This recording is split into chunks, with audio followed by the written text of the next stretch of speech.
Ito na yung aking ampalaya. Nagkakadurog siya sa hangin. Kaya tinabi ko muna dito sa loob ng garahe. Mayroon na siyang bulaklak. Ayan, oh. Maliit. Bulaklak ba yan? Ay, blur. Blur siya. Pero meron siyang bulaklak. Isa, dalawa. Dalawa pa lang. Ayan. Tapos, ang talong ko. Nak, dito tayo. Dali. Ang talong ko, pakita ko sa inyo. Ito yun. Ayan. Ang taba nila. Ayan. Sitaw. Rock. Sitaw, sili, panigang, talong. Yung mamaliit na talong. Ayan, sili na rin. At saka, kamatis. Mayroon na siyang bunga. Matagal ko na kasi itong tinanim kadya. Kaya bunga na siya.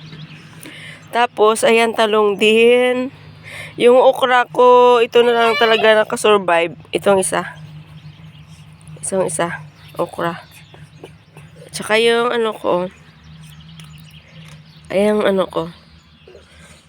sitaw din. Ayan. Ginawan ko ng hagdan na gapangan lang. Gapangan na maliit. Sana makasurvive siya hanggang mag-winter. At saka ito rin, may maliit akong garden. Ayan, may sitaw. May sitaw, ano ba yung tawag dito?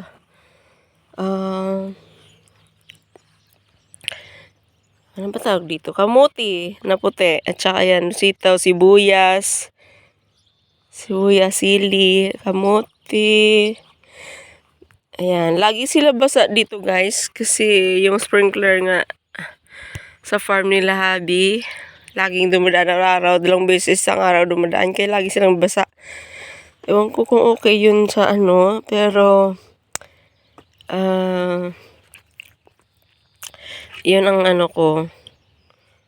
yun ang tinanim ko, nakasurvive sila sa talong. Buti na lang nabubuhay yung talong ko. Ayan. Ayan, tsaka may mais ako dito. Corn. Kapal ng damo dito. Ayan. Kapal ng damo. Kapal ng damo.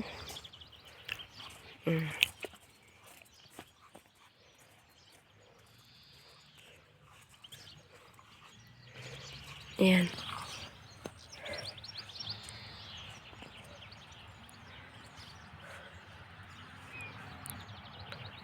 Asan na yung anak ko?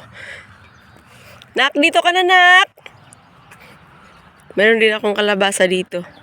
Yung mga kalabasa nilayo ko kasi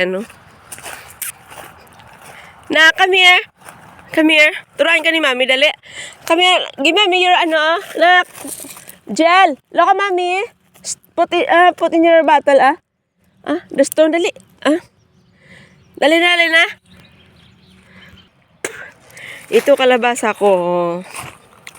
Dito ko sila tinanim kasi napaka-wild nila pag lumaki. Kaya dito sila, yung sulo lang nila. Daming weeds. Meron ako sitaw dito. Pero kung mabuhay sila. Pero ito,